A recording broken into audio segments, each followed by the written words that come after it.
ஏசப்பா உங்க நாமத்தில் இன்றும் அற்புதங்கள் நடக்குது. ஏசப்பா உங்க நாமத்தில் இன்றும் அற்புதங்கள் நடக்குது. பேய்கள் ஓடுது, நோய்கள் தீருது, பாவங்கள் பறந்தோடுது. பேய்கள் ஓடுது, நோய்கள் தீருது, பாவங்கள் பறந்தோடுது.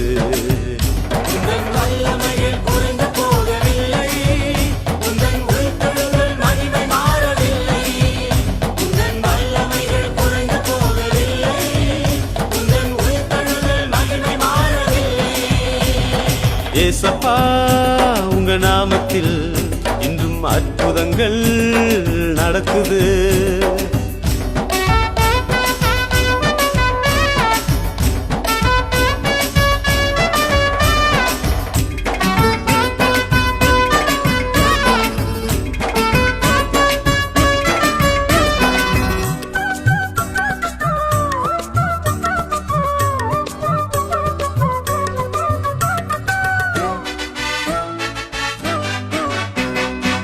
துன்பங்கள் தொல்லைகள் வியாதிகள் வறுமைகள் வந்தாலும் என் இயேசு குணமாக்குவார். துன்பங்கள் தொல்லைகள் வியாதிகள் வறுமைகள் வந்தாலும் என் இயேசு குணமாக்குவார். விசுவாசம் நமக்குள் இருந்தால் போதும், தேவ மகிமையை கண்டிடுவோம்.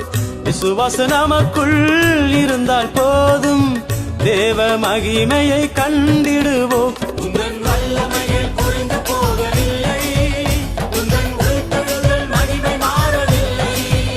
உந்தன் வல்லமையில் குறைந்து போகவில்லை, உந்தன் உயிர்த்தெழுதல் மகிமை மாறவில்லை. ஏசப்பா உங்க நாமத்தில் இன்றும் அற்புதங்கள் நடக்குது.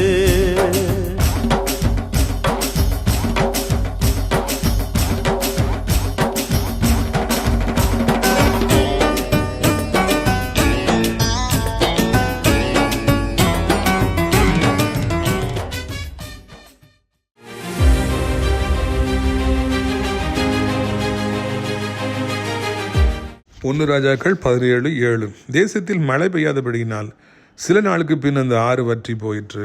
கேரித் நீரூற்றாக இருந்தால் என்ன, எவ்வளோ பெரிய காட்டாராக இருந்தால் என்ன, எத்தனையோ ஜனங்களை எத்தனையோ வருடமாய் போஷித்து கொண்டிருந்தால் என்ன, திடீரென்று அவைகள் வற்றி போகலாம் என்பதை இந்த வசனம் நமக்கு காண்பிக்கின்றது. நல்ல பெரிய பிஸ்னஸ் பண்ணிட்டு இருந்திருக்கலாம், எத்தனையோ வருஷமாய் உங்களுக்கு வருமானமாய் வந்து கொண்டே இருந்திருக்கலாம். திடீரென்று ஏனோ சில சப்பை காரணங்களாலே அந்த பிஸ்னஸ் அப்படியே நின்று போகலாம். அதே போல் உங்களுக்கு வேலை, நல்ல வேலை, நல்ல ஜாப், நல்ல சம்பளம், ஒரு கவலை இல்லாமல் இருந்திருக்கலாம். திடீர்னு வற்றி போயிடும், திடீர்னு அந்த வேலை இல்லாமல் போயிடும். நீங்கள் வீட்டுக்கு போங்கன்னு சொல்லி அனுப்பி விட்டுருவாங்க. நிறைய பணத்தை உங்களுக்கு ரெகுலராக கொடுத்து உங்களை சப்போர்ட் பண்ணிகிட்டே இருப்பாங்க, தாங்கிட்டே இருப்பாங்க. திடீர்னு பார்த்து அவங்களுக்கு ஏதோ பிரச்சனையாயிரும், இனி உங்களுக்கு என்னால் உதவி செய்ய முடியாதுன்னு சொல்லிடுவாங்க.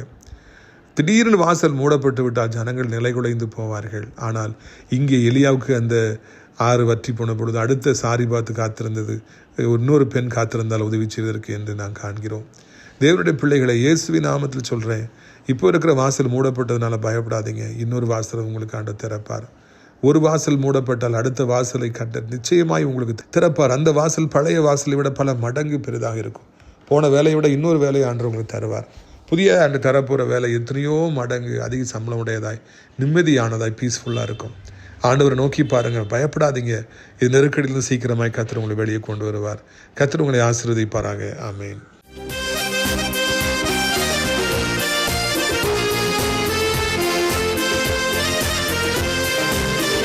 உன்னை அதிசயம் காண செய்வே, நீ அற்புதம் கண்டிடுவார். உன்னை அதிசயம் காண செய்வே, நீ அற்புதம் கண்டிடுவார் என்று வாக்களித்தார் தேவன்.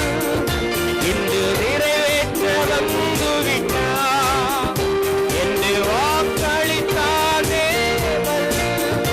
இன்று நிறைவேற்ற வந்துவிட்டார்.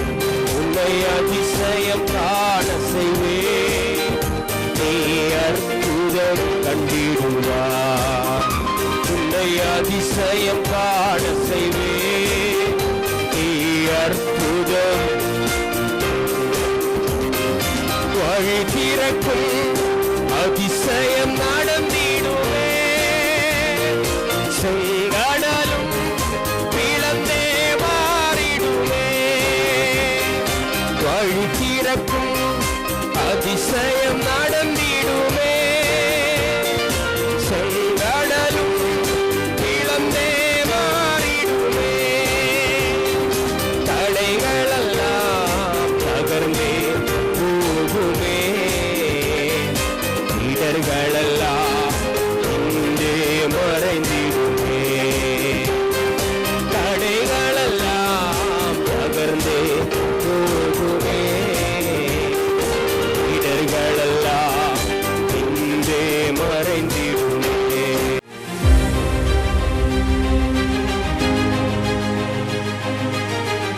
சிறியவனை பொழுதிலிருந்தும் எளியவனை குப்பையிலிருந்தும் எடுத்து உயர்த்தி ராஜாக்களோடும் பிரபுக்களோடும் வந்திருக்க செய்கிற அருமை ஆண்டவர் இயேசு கிறிஸ்துவின் இனிதான நாமத்தினாலே இந்த சத்தத்தை கேட்கின்ற அனைத்து தேவனுடைய பிள்ளைகளுக்கும் என்னுடைய அன்பான வாழ்த்தல்கள். நீங்கள் கோடா கோடியாய் பெருகுவீர்களாக, உங்களுடைய பிள்ளைகள் கோடா கோடியாய் பெருகுவார்களாக என்று வாழ்த்துகிறேன். பழைய மகிமை இஸ்ரவேலுக்கு ஆண்டவர் கொடுக்கும்படியாக விரும்புகிறார்.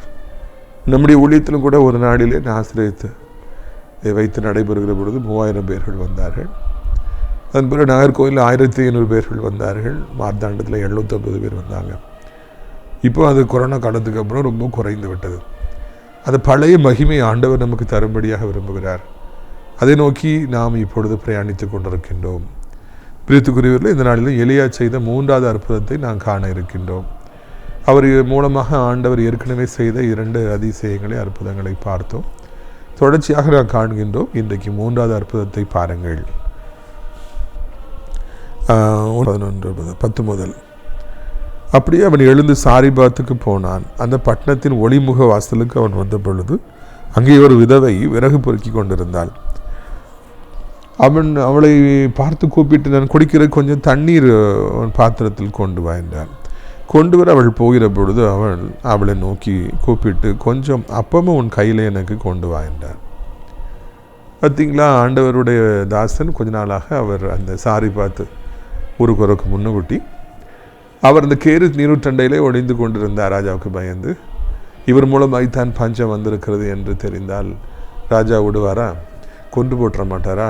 என் நாட்டு பஞ்சத்துக்கு நீ தான் காரணம் அப்படி சொல்லி கடுங்கோவும் கொள்ள மாட்டாரா? கடுங்கோவும் கொண்டிருந்தார், பிடிச்சதானே கொள்ள முடியும். அதனால் ஆண்டவர் ஒழிச்சு வச்சுட்டார். ஆண்டவர் ஒழிச்சு வச்சுட்டாருன்னா யார் கண்ணுக்கு நீங்கள் தெரியவே மாட்டீங்க. ஆண்டவர் உங்களை காட்டி கொடுக்கக்கூடாது, யாருக்கும் உங்களுக்கு தெரியக்கூடாதுன்னு சொல்லி முடிவு பண்ணிட்டாருன்னா எல்லார் கண்ணும் குருடாயிரும். அதுக்கு தக்கபடி உங்களை அப்படி ஒழித்து வைத்திருப்பார். தன் கூடாரத்தின் நிலையிலே அவர் ஒழித்து வைக்கிறவர்.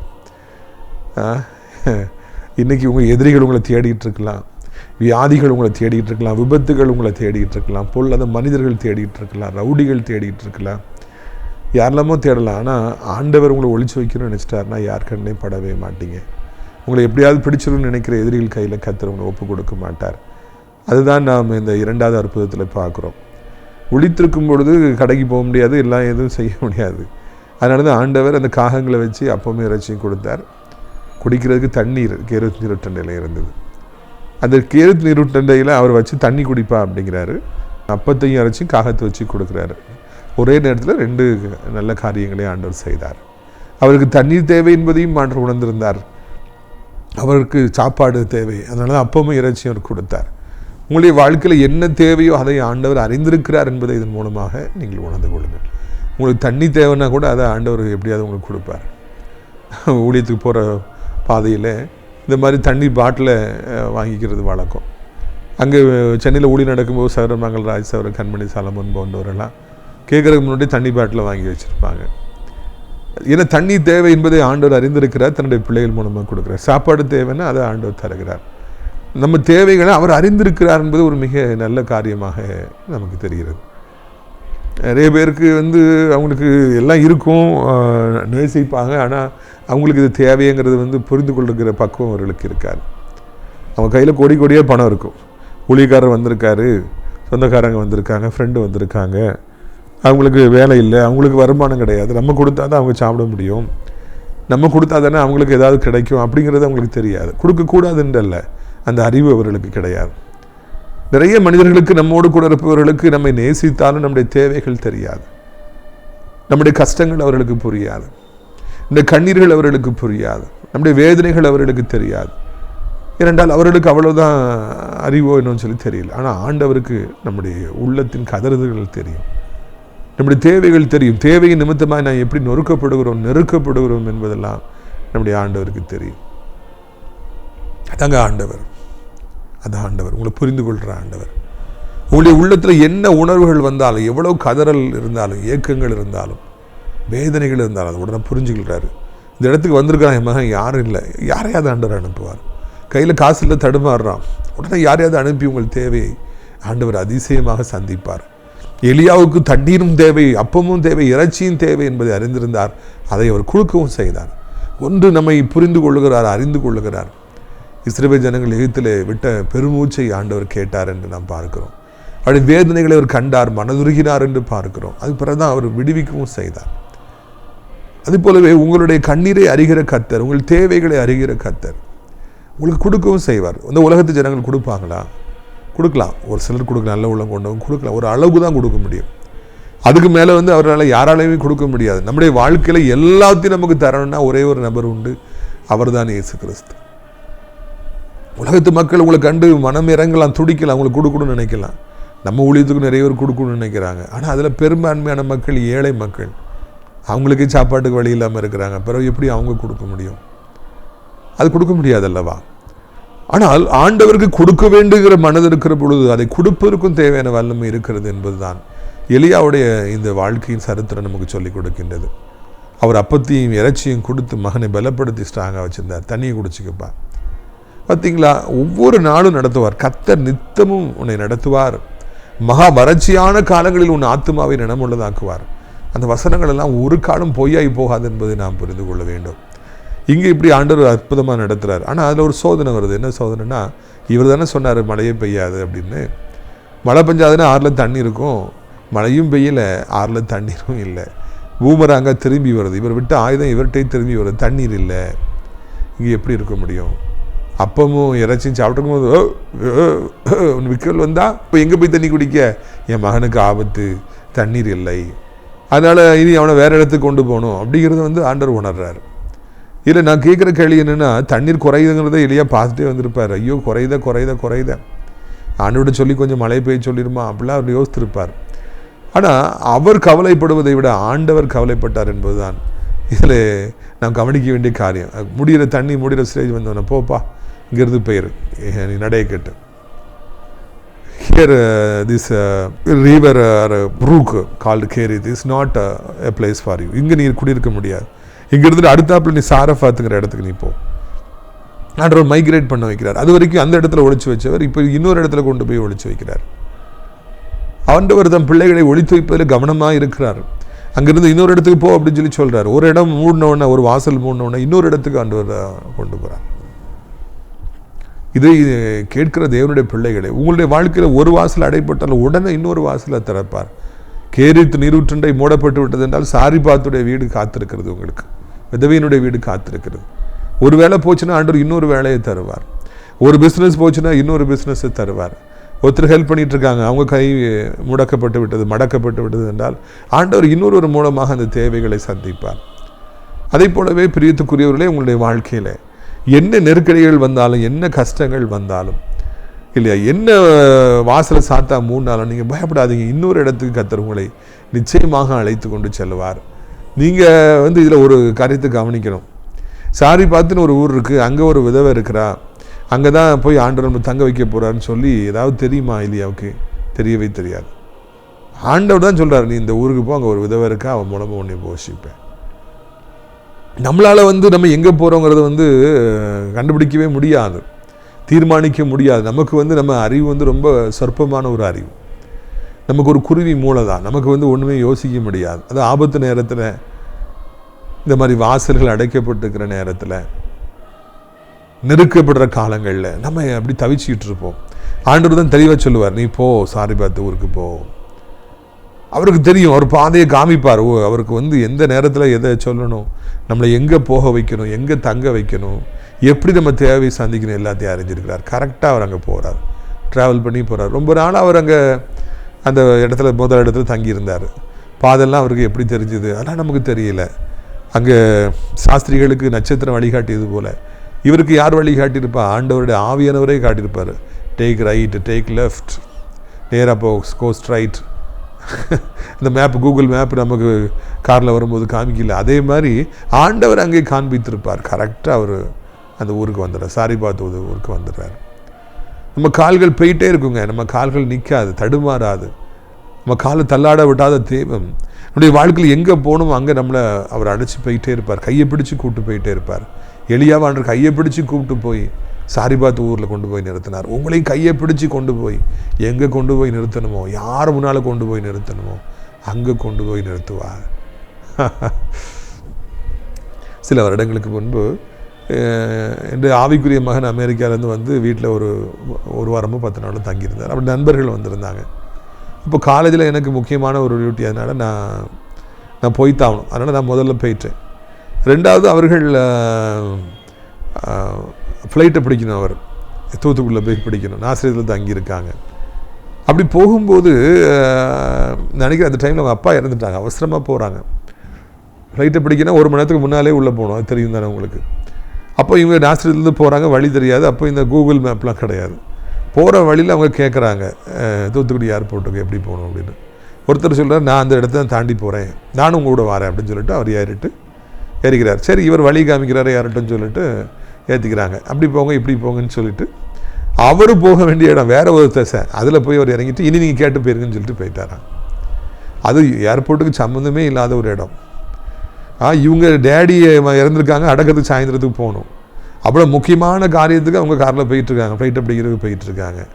அந்த பொல்லாத மனிதன், நான் உங்களுக்கு காமிக்கிறேன் அந்த பக்கம் தான் போகிறேன்னு பச்சை போய் சொல்லி தவறானபடிக்கு நடத்தி இனி கேட்டு போயிருக்குன்னு சொல்லி அவன் இடத்துல இறங்கிட்டானா. இந்த உலகத்து மனிதர்கள் வழிகாட்டினாங்கன்னா அப்படி தாங்க காட்டுவாங்க. கொடூரமான மனிதர்கள், பொல்லாத மனிதர்கள் வாழ்கிற ஒரு உலகத்தில் தான் இன்றைக்கி நீங்களும் நானும் வாழ்கிறோம். மனசாட்சியே இல்லாதவர்கள், துணிகரமாய் போய் சொல்கிறவங்க, துணிகரமாக ஏமாத்துறவங்க, இரத்தத்தை குடிக்கிறவங்களாம் அந்த பூமியில் இருக்கிறாங்க. சிறிதளவும் பயப்படாதீங்க, கடவுளுக்கு பயப்படாதவங்களாம் அந்த பூமியில் இருக்காங்க. அவங்கள கையில் நம்ம சிக்கணும்னா இந்த மாதிரி தான் கூட்டு போயிட்டு நடுத்தரவில் நடு ஆற்றுல விட்டுட்டு போவாங்க. ஆனால் ஆண்டவர் அப்படி இல்லை, கையை பிடிச்சி கூப்பிட்டு போகிறார். சாரிபாத்துக்கு வா மகனே. மனுஷங்களை நம்புறதை விட்டுருங்க, மனுஷங்க வழிகாட்ட அனுமதிக்காதீங்க, நீங்கள் போங்க, ஆண்டவரை நம்புங்க. அவர் உங்களை கையை பிடிச்சிட்டு கூப்பிட்டு போவாருங்க. கையை பிடிச்சி கூட்டுட்டு போய் சரியான இடத்துல கொண்டு போய் உங்களை நிறுத்துவார். அந்த நாளிலே சாரிபாத்தினப்பட்ட ஊரை குறித்து முன்ன பின்ன தெரியாத விதவியின் ஊரை ஆண்டவர் எவ்வளவு அழகாக காண்பித்து, இந்த பக்கமாக போ அந்த பக்கம் போன்னு போச்சு கரெக்டாக அந்த ஊரில் கொண்டு போய் அவங்க 2 பேரும் வாராங்க, விதவையும் மகனும் வாராங்க. அப்போ இவர் போய் அங்கே போய் நிற்கிறார். அற்புதமே அவர் நடத்துதில்லைங்க. கடவுள் நம்ம நடத்தினார்னா ரொம்ப அற்புதமாக இருக்கும். மனுஷங்க ஏன் இப்படி இருக்காங்க, இப்படி ஏமாத்துறாங்க, இப்படி கொடூரமாக இருக்காங்களே, கெட்டவத்தை பேசுகிறவங்களா இருக்காங்க, அப்படி தான் இருப்பாங்க. கடைசி காலம் ஆயிடுச்சு, அவங்க அப்படி தான் இருப்பாங்க. நம்ம கடவுளை பார்ப்போம், அவர் நம்மளை கரம் பற்றி நடத்துவார் என்பதுதான் முக்கியம். பார்த்தீங்களா, அப்படியே அவன் எழுந்து சாரிபாத்துக்கு போனான். அந்த பட்டணத்தில் ஒளிமுக மாசலுக்கு அவன் வந்த பொழுது அங்கே ஒரு விதவை விறகு பொறுக்கி கொண்டிருந்தாள். அவன் அவளை பார்த்து கூப்பிட்டு, கொஞ்சம் குடிக்கிற தண்ணீர் தான் என்றான். அது பார்த்திங்கன்னா இவர் அந்த பொண்ணும் பையனும் வாராங்க. இவருக்கு அந்த லேடிலாம் தெரியாது, ஆனால் அவர் அழகாக பேசுகிறார். கர்த்தருடைய ஊழியக்காரருக்கு என்ன பயம், ஏம்மா கொஞ்சம் தண்ணி கொண்டா அப்படின்னு சொல்கிறார். சரி, பார்த்தா ஊழியக்காரன் மாதிரி இருக்காரு, எளிய அப்படி அப்பியரன்ஸ் பயங்கரமாக இருந்திருக்கும். அது அப்பவுமே இறைச்சியும் சாப்பிட்டு நல்லா கொழுன்னு இருந்திருப்பார். போகும்போது தண்ணி கொடுப்போம், தண்ணி அந்த காலத்தில் கொஞ்சோடு தான் இருந்திருக்கும். சரி, பெரிய மனுஷன் கேட்குறாரு, கொஞ்சம் கொடுக்கணும்னு போயிருப்பாங்க. அம்மா கொஞ்சம் அப்படி ஒரு அப்பமும் கொண்டா அப்படி சொல்லி அதை கொடுக்குறேன்னு சொன்னோன்னே அப்பமும் கொண்டா அப்படின்னு சொல்லி அந்த கான்வர்சேஷன் அவர் வளர்க்குறாரு. எனக்கு இது ரொம்ப அதிசயமாக இருக்கிறது. அவன் முதல்ல தண்ணி தர மாட்டேன்னு சொல்லியிருப்பான்னா, ஆண்டவரை இந்த ஆள் இவா சரியான ஆள் கிடையாது, இவன் கேட்டு தண்ணி கூட கொடுக்க மாட்டேங்கிறான். அடுத்தாப்புல அப்பத்து தான் கேட்ட உடனே இவன் என்ன நினச்சிக்கிட்டு பஞ்சம் இருக்குன்னு தெரியாதா அப்படி இப்படின்னு சொல்லி ஊ அப்படின்னு சொல்லி கத்திருப்பானாலும் ஒரு பேருப்பார். அவர் சொல்கிறான், ஆண்டவரே எங்கிட்ட கொஞ்சோளு தான் ஒரு களையத்துலேயும் மாவும் எண்ணெயும் இருக்குது, அதை வச்சு நாங்கள் சாப்பிட்டு சாவ போகிறோம், எங்கிட்ட ஒன்றுமே கிடையாது, உங்களுடைய கடவுளுக்கு பேரை கொண்டு சொல்கிறேன், அவள் தன்னுடைய ஸ்டேட்டஸை வந்து அவள் மிக அருமையாக, நிதானமாக, மிகவும் தாழ்மையாக, பணிவாக அவர் தெரியப்படுத்துகிறார்.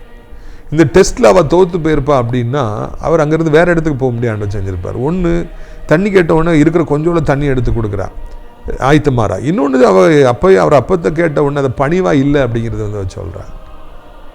இல்லைங்கிறத அவன் சொன்னான், எனக்கு தர முடியாதுங்கிறதான் சொன்னான். ஆனால் அதை தெளிவாக பணிவாக சொன்னான். The way in which you talk is very important. கடவுள் உங்களை போஷிக்க வேண்டும் என்றால், கடவுள் உங்களை ஆசீர்வதிக்க வேண்டும் என்றால், நீங்கள் பேசுகின்ற முறை அது பணிவானதாக இருக்க வேண்டும், அன்பானதாக இருக்க வேண்டும். உங்கள் இயலாமையை மிகவும் நாகரிகமாக நீங்கள் தெரியப்படுத்த வேண்டும். அப்போதான் ஆண்டவர் உங்களுக்கு அற்புதத்தை செய்ய முடியும் என்பதை நான் உங்களுக்கு தெரியப்படுத்த விரும்புகிறேன். நிறைய பேர் இன்றைக்கி எதுக்கு எடுத்தாலும் கெட்ட வார்த்தை பேசுகிறது, எதுக்கு எடுத்தாலும் மனதை குத்தும்படியாக பேசுவது, எதுக்கு எடுத்தாலும் மூஞ்சில் அடிச்சாப்புல பேசுகிற மாதிரி பேசுவாங்க. ஆனால் அவங்கள யாராவது பேசுனாங்கன்னா அவங்களுக்கு தாங்க முடியாது. ஆனால் இவங்க எல்லாரையும் எப்படி அடித்து உடைச்சி தான் அவங்க பேசுவாங்க. அப்படிப்பட்டவங்களுக்கு ஆண்டவர் அற்புதமே செய்ய மாட்டார், அதிசயமே செய்ய மாட்டார். ஆண்டு நடை கட்டிட்டு போயிட்டே இருப்பார். கடவுள் உங்கள் வாழ்க்கையை குறுக்கிட வேண்டும் என்றால், கடவுள் உங்களை ஆசீர்வதிக்க வேண்டும் என்றால், அற்புதங்களை செய்ய வேண்டும் என்றால், அதிசயங்களை செய்ய வேண்டும் என்றால், இந்த உலகத்தில் எங்கேயுமே நடந்திராத காரியங்களை அவர் உங்களுடைய வாழ்க்கையில் செய்ய வேண்டும் என்றால், நீங்கள் முதலாவது எப்படி பேச வேண்டும் என்பதை இந்த ஏழை பெண்ணிடத்திலிருந்து கற்றுக்கொள்ளுங்கள். அன்பாக பேசுங்கள், தாழ்மையாக பேசுங்கள், நிதானமாக பேசுங்கள், பொறுமையாக பேசுங்கள், கனிவாக பேசுங்கள். நோ என்று சொல்லுவதை மிகவும் நாசுக்காக சொல்லுங்கள், நாகரிகமாக சொல்லுங்கள். எதுக்கெடுத்தாலும் குத்தி குத்தி பேசுகிற, அப்படி குத்தி பேசுகிறோன்னே உங்களுக்கு தெரியல, இந்த ஜனங்கள் தான் இந்த பூமியில் பெருகி இருக்கிறாங்க. எதுக்கெடுத்தாலும் நாகரிகமே இல்லாமல் பேசுகிற, மூஞ்சில் அடிச்சாப்புல பேசுகிற எவ்வளவோ மக்களை காண்கிறோம். உங்கள் வறுமையும் இயலாமையும் வளர்கிற அந்த இடங்களும் கூட இருக்கிறவங்களும் அப்படி பேசலாம். கூட இருக்கிறவங்களாம் எதுக்கெடுத்தாலும் கெட்ட வார்த்தை பேசலாம். எதுக்கெடுத்தாலும் தம்பி, உங்கள் கூட படிக்க வர்றவங்க, புதுசாக வர்றவங்களாம் பயங்கர மோசமாக இருக்கலாம். ஆளுக்கள் எதுக்கெடுத்தாலும் அடிக்க வர மாதிரி ஆளுக்களாக இருக்கலாம். ஆனால் நீங்கள் உங்கள் கலரை இழந்துடாதீங்க. You don't lose your colour. நீங்கள் கர்த்தருடைய பிள்ளை அப்படி பேச முடியாது. இவள் ஆண்டுடைய பிள்ளை அல்ல, இவள் புறக்கத்திலேருந்து வாரா, ஒரு ஊர்லேருந்து வாரா. ஆனால் அவள் எவ்வளவு மரியாதையாக ஒரு ஊழியக்காரனோடு பேசினாள் என்பதை இங்கு நான் கவனிக்க வேண்டும். இதைத்தான் இந்த நாளிலே ஆண்டவர் என்னோடு உங்களோடும் பேசுகின்றவராக இருக்கின்றார். பிரியத்துக்குரியவர்களே, கர்த்தர் நல்லவர். அவரை தேடுகிற பிள்ளைகள் ஒவ்வொரு மீதும் அவனுடைய கிருபை நிச்சயமாய் வரும். அதுக்கு முன்னூட்டி ஒரு டெஸ்ட் வைப்பார். நம்ம கஷ்டத்தின் மத்தியில் எப்படி பிறர்கிட்ட பேசுகிறோம், எப்படி பிறர்கிட்ட பழகிறோங்கிறது வந்து ரொம்ப முக்கியமான ஒரு காரியமாக இருக்கின்றது. எனவே இந்த நாளிலும் கூட இதில் ஒரு தீர்மானத்தை எடுங்க. நான் எல்லாத்தையும் அன்பாக பேசுவேன், யாருடைய மனதும் புண்பட்டுருமான்னு யோசித்து பேசுவேன். டக்குன்னு வார்த்தைகளை கொட்ட மாட்டேன், யோசித்து நான் பேசுவேன், நிதானித்து பேசுவேன். ஒரு நாளைக்கு 10 லட்சம் வார்த்தைகளை பேசி பிறரை வேதனைப்படுத்திகிட்டே இருப்பதை விட 2, 3, 10 வார்த்தைகள் பேசினா கூட நாகரிகமாக, அன்பாக, பிறருடைய உள்ளத்தை தொடுவதாக நம்ம பேசணுன்னா ஆண்டவர் மேலேருந்து பார்க்குறார், பிரியப்படுறார். அவர் நமக்கு மிகப்பெரிய அற்புதங்களை செய்வார். அற்புதங்களை செய்வதற்கான கீ என்ன அப்படின்னா இதுதான். The way in which you talk to others must be very polite. அடுத்த ஆள்கிட்ட பேசுகிறது வந்து ரொம்ப நாகரிகமானதாக இருக்கணும். அப்படி இருந்தால் தாங்க அற்புதம் நடக்கும். நான் இஷ்டத்துக்கு பேசுவேன், நான் கெட்ட வார்த்தை பேசுவேன், எல்லாரையும் குத்தி குத்தி தான் பேசுவேன், மூஞ்சை உடைக்கிற மாதிரி தான் பேசுவேன். எனக்கு ஆண்டவர் அற்புதம் செய்வார்னா ஒன்றும் செய்ய மாட்டார். வார்த்தைகள் கடினமான வார்த்தைகளாகவே வருது, தடித்த வார்த்தைகளாகவே வருது அப்படின்னா அங்கே ஒன்றுமே நடக்காது, எதுவுமே நடக்காது என்பது தான் அங்கே காண வேண்டிய ஒரு காரியமாக இருக்கிறது. பிரியத்துக்குரியவர்களை, இந்த அருமையான நாளிலும் கூட இந்த சத்தியம் உங்களுக்கு அது மிகவும் பிரயோஜனமாக இருக்கும் என்பதில் எந்த விதமான சந்தேகமும் இல்லை. ஏன் ஆண்டவர் அந்த விதவையை தேர்ந்தெடுத்தார் என்றால் இதுக்கு தான். அவள் அன்பானவளாக, குணசாலியாக இருந்தாள், பேச தெரிந்தவளாக இருந்தாள். அவளுடைய வறுமை அவளை கெட்ட வார்த்தைகளை பேச வைக்கவில்லை, தூஷிக்க வைக்கவில்லை, எல்லாரையும் எதிர்க்க வைக்கவில்லை, சீர வைக்கவில்லை. இதையெல்லாம் நீங்கள் புரிந்து கொள்வீர்கள் என்றால் உங்களுடைய வாழ்க்கை இன்பகரமாக இருக்கும் என்பதில் சந்தேகமே இல்லை. பிரியத்துக்குரியவர்களே, உங்களுடைய ஆசீர்வாதத்திற்காக நான் ஜெபிக்கும்படியாக விரும்புகிறேன். ஆண்டவர் இந்த நாளிலே பெரிய காரியங்களை அவர் செய்வாராக என்று வாழ்த்துகிறேன். நம்ம ஜெபிக்கலாமா? கண்களை மூடுவோமா? நாம் ஜெபிக்கலாம். அப்பா பிதாவே, வானத்துக்கும் பூமிக்கும் ஆண்டவரே, உண்மை அப்பா பிதாவே என்று அழைக்கிற புத்திர சுவிகாரத்தின் ஆவிதனை தந்தபடினாலே உமக்கு ஸ்தோத்திரம் ஐயா. எவ்வளவோ கத்தாவே எங்களை வாழ்க்கையில் நீர் ஆண்டவரை தோத்திரம் ஐயா. எவ்வளவோ காரியங்களை கத்தாவே நீர் செய்திருக்கிறீர், எவ்வளவோ நன்மைகளை செய்திருக்கிறேன். எங்களுடைய நிலைமையை நீர் அறிந்திருக்கிறீர் என்பதே ஒரு மிகப்பெரிய ஒரு சந்தோஷமான காரியம் அப்பா. எங்கள் வேதனைகளை, தத்தளிப்புகளை அறிந்திருக்கிறீர், எங்கள் ஏக்கங்களை நீ அறிந்திருக்கிறீர். கண்ணீர் வடிப்பதை, தனிமையில் கண்ணீர் வடிப்பதை அறிந்திருக்கிறேன். நாங்கள் என்ன செய்வது என்று சொல்லி தெரியாதபடிக்கு திகைத்து நிற்கிறோம் என்பதை ஆண்டவரே நீர் அறிவீர் ஐயா. ஒன்று அறிகிறீர், இன்னொன்று எங்களுக்கு மனதிறங்குகிறீர். எங்கள் மேலே நீர் இறக்கம் வைக்கிறீர். என் மகன் பாவம், என் மக பாவம், எங்களுடைய மகனுக்கு இந்த வியாதி தாங்க முடியல, இந்த வழியை தாங்க முடியல, என் மகளுக்கு இந்த வியாதி ரொம்ப கஷ்டப்படுத்துது, அவளால் அதை தாங்க முடியல, மன இறங்குறீங்க, பதறீங்க, ஓடி வாரீங்க. மூன்றாவதாக அதை சரிப்படுத்துவதற்கு தேவையான பலனை கொண்டிருக்கிறீங்கப்பா. என்ன வியாதியாக இருந்தாலும் எசப்பாவும் அதை சுகப்படுத்த முடியும். என்னால் முடியாது, ரொம்ப லேட்டாக கொண்டு வந்துட்டீங்க, இந்த அட்வான்ஸ் ஆயிடுச்சு, ஒன்றும் செய்ய முடியாது அப்படின்னா ஒரு காலமும் கத்தாவே சோத்திரம் ஐயா. ஆண்டவரை நீங்கள் சொல்ல மாட்டீங்க. என் தகப்பனை யாராக இருந்தாலும் சுகம் கொடுப்பதற்கு தேவையான வல்லமையும் இருக்கிறது. எவ்வளோ பெரிய பிரச்சனையாக இருந்தாலும் அதை தீர்ப்பதற்கு ஆண்டவர் உமக்கு வல்லமை இருக்கிறது. பஞ்சகாலத்தில் நீங்கள் நடத்துவதற்கு தேவையான வல்லமையும் இருக்கிறது.